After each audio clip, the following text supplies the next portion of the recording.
तो उम्मीद कर रहा हूँ आप सब लोग ठीक होंगे। तो हम लोग आज बहुत ही महत्वपूर्ण टॉपिक में डिस्कस कराने वाला हूँ, कार्बन से संबंधित। कार्बन से रिलेटेड बहुत सारे वर्ड्स आते रहते हैं, तो अगले 5 से 10 मिनट में हम काम की चीज़ें जो भी हैं कार्बन से रिलेटेड वो जल्दी से सीख लेते हैं। बहुत सारी टर्मिनोलॉजीज प्रीलिम्स में काम आ सकती है। काम की बातें बस डिस्कस करेंगे। जैसे अक्सर सुनोगे आप कॉमन कार्बन मैट्रिक। अब मैट्रिक मतलब यहाँ पर समझ लीजिए, अब हिंदी मीडियम में भी क्या होगा, यही का यही लिख देंगे देवनागरी भाषा में, लिपि में, तो वो फिर वही है कि प्रॉब्लम बना रहता है। तो कॉमन कार्बन मैट्रिक मतलब यहाँ पर एक मेजरमेंट की बात कर रहा है। थोड़ा सा पहले शब्द पे पहचानो, काम करो कि ये कुछ मेजरमेंट की बात कर रहा है। मतलब ये एक प्रोटोकॉल है जो कि किसके द्वारा बनाया गया है। सबसे पहली चीज़ तो sustainable buildings climate initiative, United Nation environment programme. ये जब भी सुनो ना, यूनाइटेड नेशन एनवायरनमेंट प्रोग्राम को अपने को ध्यान रखना, ठीक है। उसके बाद में इसके अंतर्गत ये है सस्टेनेबल बिल्डिंग्स क्लाइमेट इनिशिएटिव। अब मेन चीज़ ध्यान रखना क्यों बनाया ये, सबसे इंपॉर्टेंट बात कि कोई भी बिल्डिंग ऑपरेशन है, कोई भी एक बिल्डिंग का स्ट्रक्चर है, वो कितना ग्रीन हाउस गैस एमिशन कर रहा है, उस चीज़ को एक तरह से आप कह सकते हो कि कितना एनर्जी है तो उसने कंज्यूम किया है। तो एक ग्रीन हाउस एमिशन की एक रिपोर्ट जो है वो दे रहा है, मतलब उसका एक डेटा प्रोवाइड करने का काम कर रहा है।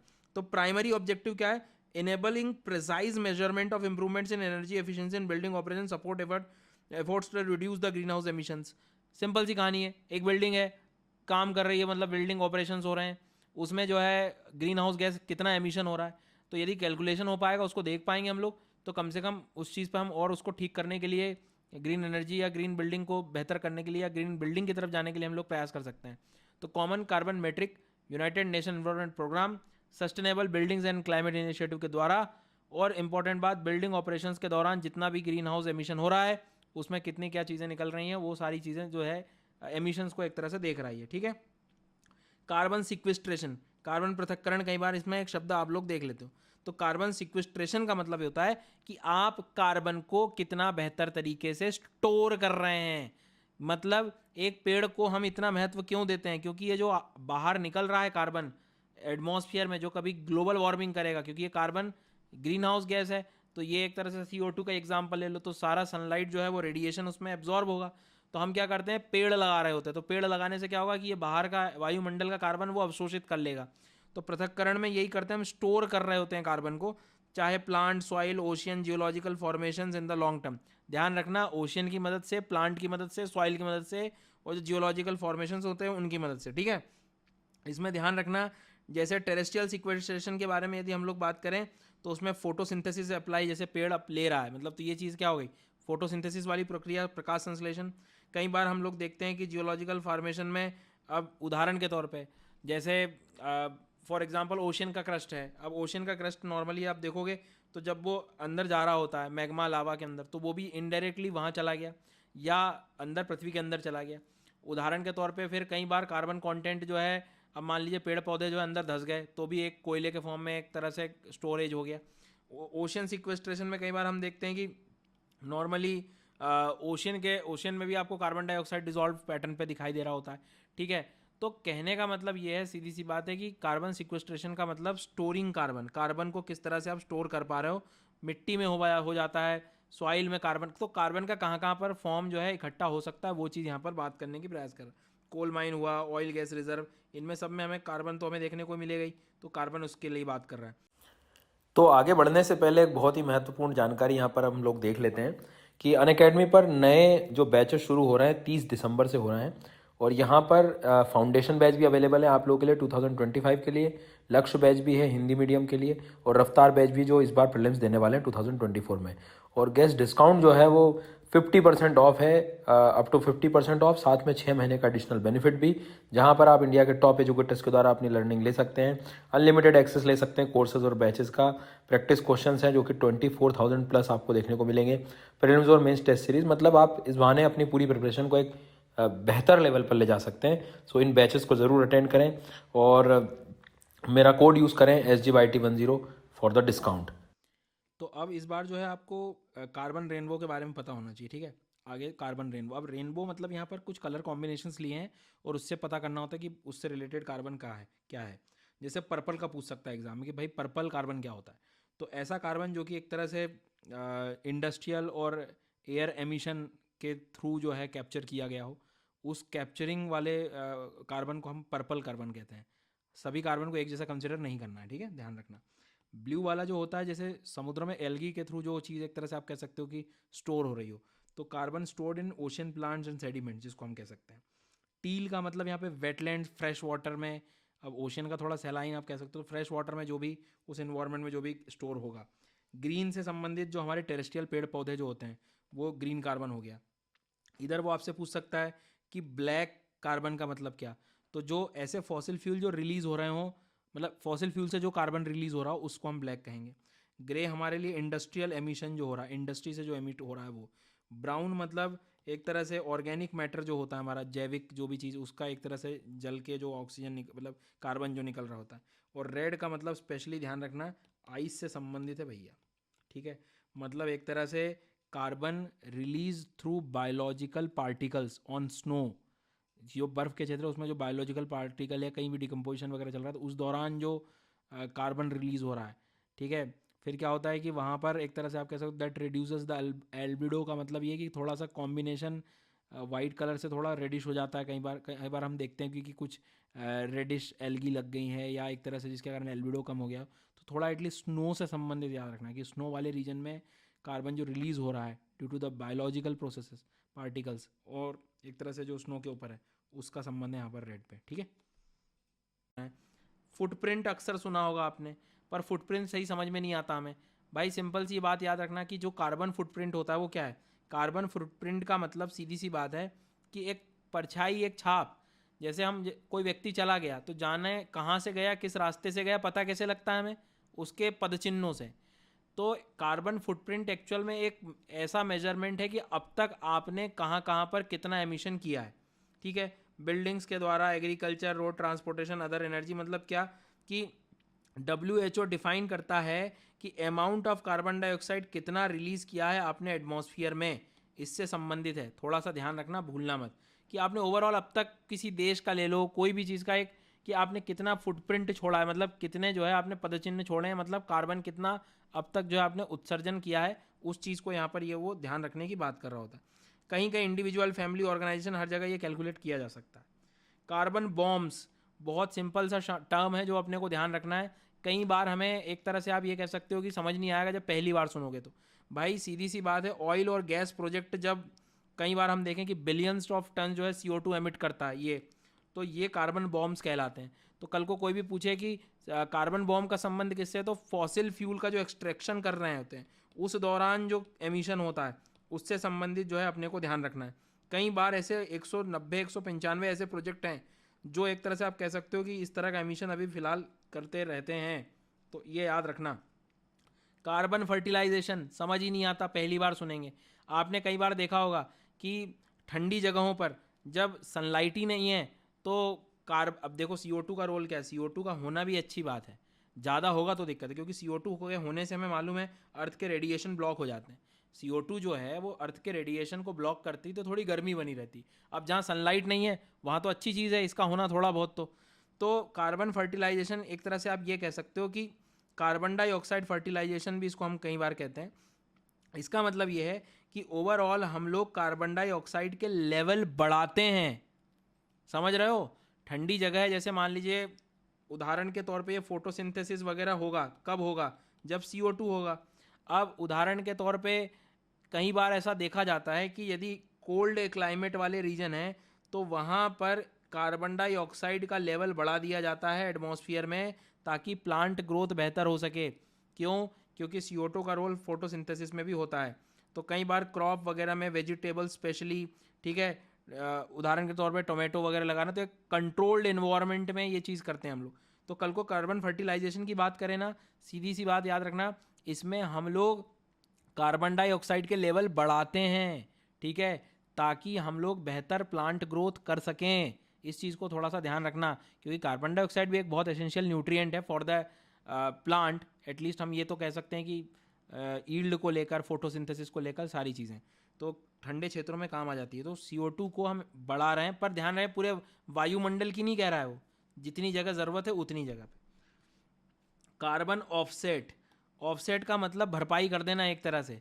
आज आप वो कार्बन ट्रेडिंग कई बार आप सुनते हो, कार्बन क्रेडिट वर्ड सुनते हो, तो क्या है, आप एक कंपनी हो, आपको टारगेट दिया गया है कि आप इससे ज़्यादा CO2 उत्सर्जन मत करना, 100 मान लीजिए 100 टन से, लेकिन आपने क्या करा, बढ़िया टेक्नोलॉजी लाए और 100 टन की जगह आपने सिर्फ 20 टन ही, आपको मतलब लिमिट दी गई थी 100 टन की कि 100 से ज़्यादा नहीं करोगे, पर आपने बढ़िया टेक्नोलॉजी लिया, सिर्फ 20 टन ही किया, मतलब 80 टन जो कर सकते थे वो आपने बचा लिया, मतलब पर्यावरण को संरक्षण किया। अब इस 80 टन को आप क्या कर सकते हो, दूसरे को किसी को बेच सकते हो। तो अब जिसको टारगेट है जो पूरा नहीं कर पा रहा, वो 80 खरीदेगा, खरीदने से क्या होगा, उस पर दबाव पड़ेगा, तो ऑटोमेटिकली वो भी अपनी टेक्नोलॉजी ठीक कर लेगा। कहने का मतलब यही है कि कल को ऑफसेट की बात करें तो एक तरह से कंपनसेशन है ये, कि मैं नहीं कर पा रहा हूँ तो मुझे फिर खरीदना पड़ेगा।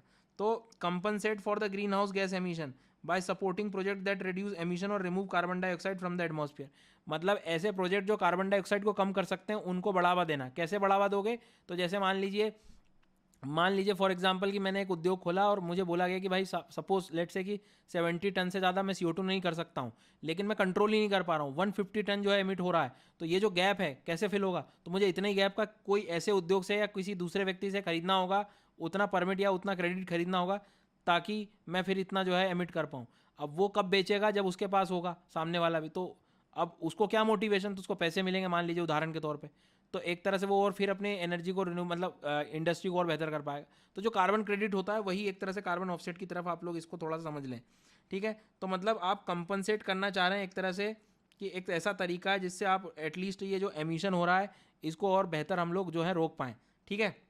तो कार्बन ऑफसेट में याद रखना, allows you to balance out your emission, balance कर पा रहा है कि भैया जो है मान लीजिए उदाहरण के तौर पे कि नहीं हो पा रहा है, तो एटलीस्ट आप कम से कम दूसरे से वो क्रेडिट लेके अपना काम जारी रख सकते हैं। ओवरऑल ये हुआ ना कि इनडायरेक्टली हम लोग कल को अब वो जो खरीदा था जिसने, वो भी अब टेक्नोलॉजी बेहतर करेगा, कहाँ तक खरीदेगा इस तरह से कार्बन क्रेडिट्स। तो ये बेहतर तरीका थोड़ा सा याद रखना। कार्बन फ्लक्स बहुत बढ़िया शब्द है, पहली बार सुनोगे घबराओगे। जितना भी मूवमेंट हो रहा है carbon atoms between the different reservoirs, ये चला गया वायुमंडल से, फिर वापस आ गया, फिर आग जल गई, इससे चली गई, अलग अलग जो मूवमेंट हो रहा है वायुमंडल में, तो याद रखना मूवमेंट ऑफ कार्बन एटम्स, ठीक है, डिफरेंट रिजर्वायर्स। जैसे उदाहरण के तौर पे कोई केमिकल प्रोसेस हो रही है, फोटोसिंथेसिस, रेस्पिरेशन हो रहा है, फिर अब हमने मान लो हमारे अंदर गया, फिर श्वसन में जो है उदाहरण के तौर पे ग्लूकोज के फॉर्म में गया, फिर जो है श्वसन के थ्रू चला गया बाहर। तो ये सारी चीज़ें जो हैं ओवरऑल जो भी डिस्ट्रीब्यूशन हो रहा है, आना जाना, इसको फ्लक्स कहते हैं हम लोग।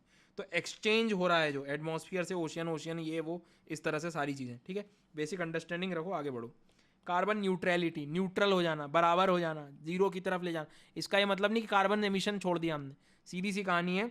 नेट जीरो का मतलब होना या नेट न्यूट्रलिटी में आना या नेट जीरो कार्बन का मतलब ये होता है, ध्यान से सुनना, कि यदि मान लीजिए कोई CO2 आप रिलीज कर रहे हो एटमॉस्फेयर में, तो वो बैलेंस हो जाए, ठीक है, उतना ही आप मान लो आपने रिन्यूएबल एनर्जी, मान लो 10 टन आपने उत्सर्जन करा, तो उतना ही 10 टन का आपने रिन्यूएबल एनर्जी का सोर्स भी बना लिया, कि भाई सोलर प्लांट वगैरह बना लिया।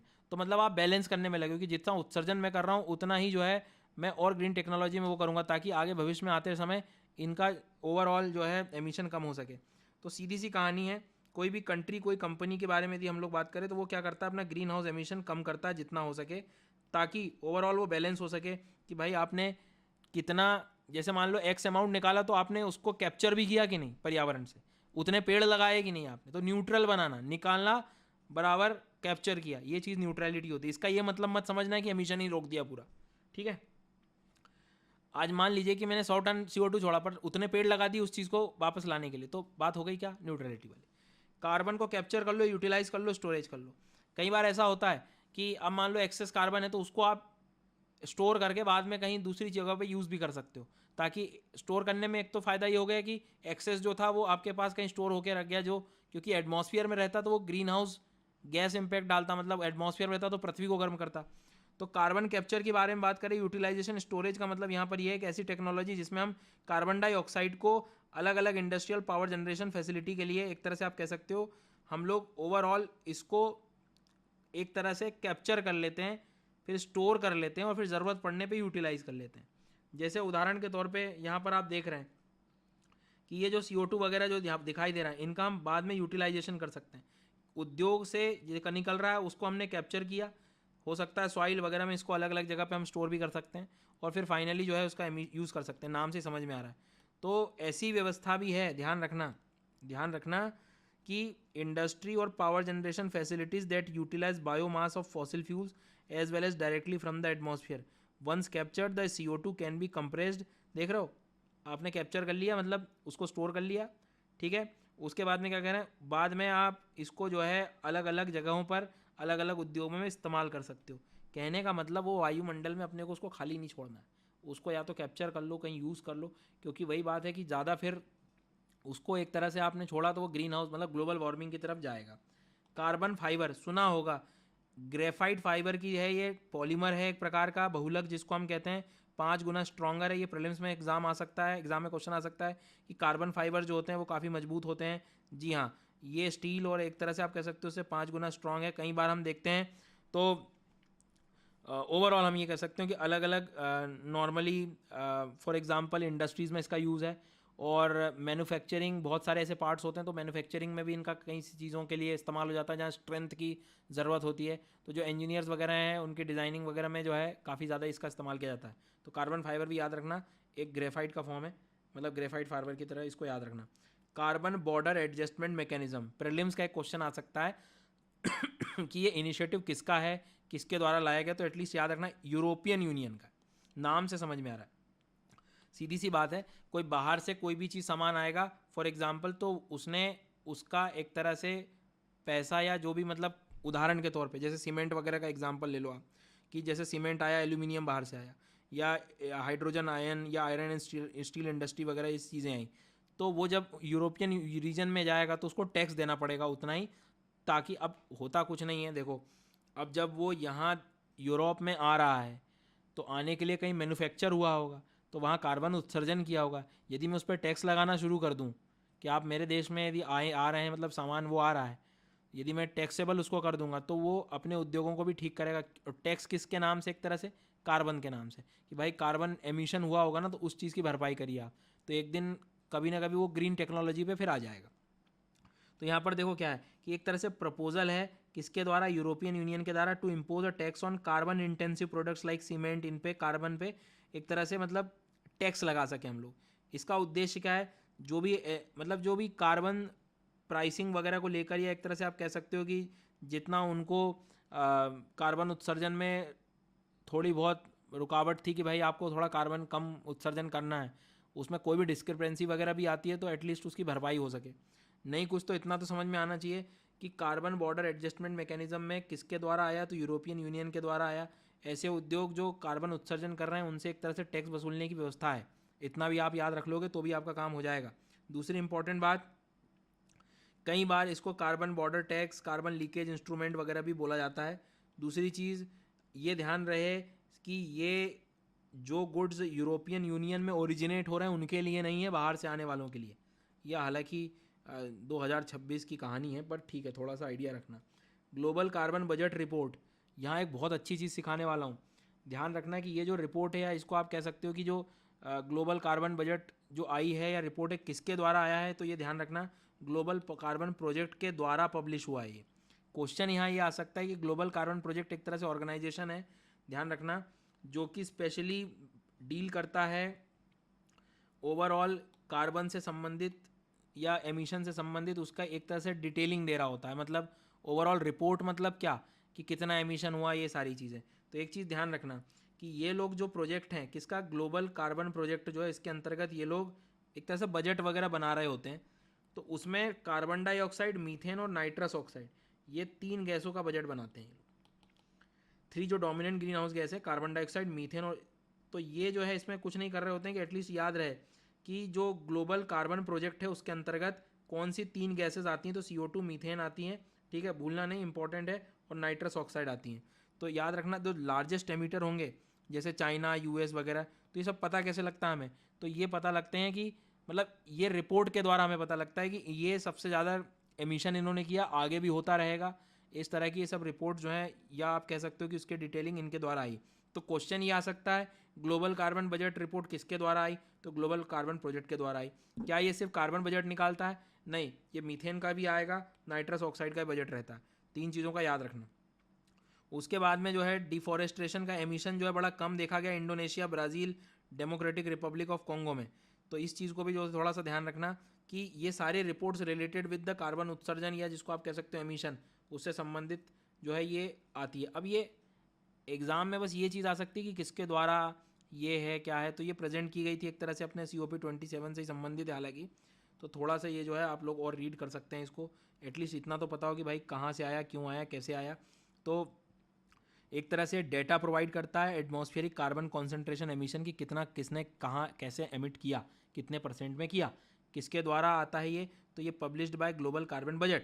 ग्लोबल कार्बन बजट सिर्फ कार्बन डाइऑक्साइड के बारे में नहीं बताता, मीथेन के बारे में बताता, नाइट्रस ऑक्साइड के बारे में भी बताता है। तो होप कि ये आपको चीज़ें समझ आई होगी। तो आगे बढ़ने से पहले एक बहुत ही महत्वपूर्ण जानकारी यहाँ पर हम लोग देख लेते हैं कि अनअकैडमी पर नए जो बैचेस शुरू हो रहे हैं 30 दिसंबर से हो रहे हैं, और यहाँ पर फाउंडेशन बैच भी अवेलेबल है आप लोगों के लिए 2025 के लिए, लक्ष्य बैच भी है हिंदी मीडियम के लिए, और रफ्तार बैच भी जो इस बार प्रीलिम्स देने वाले हैं 2024 में।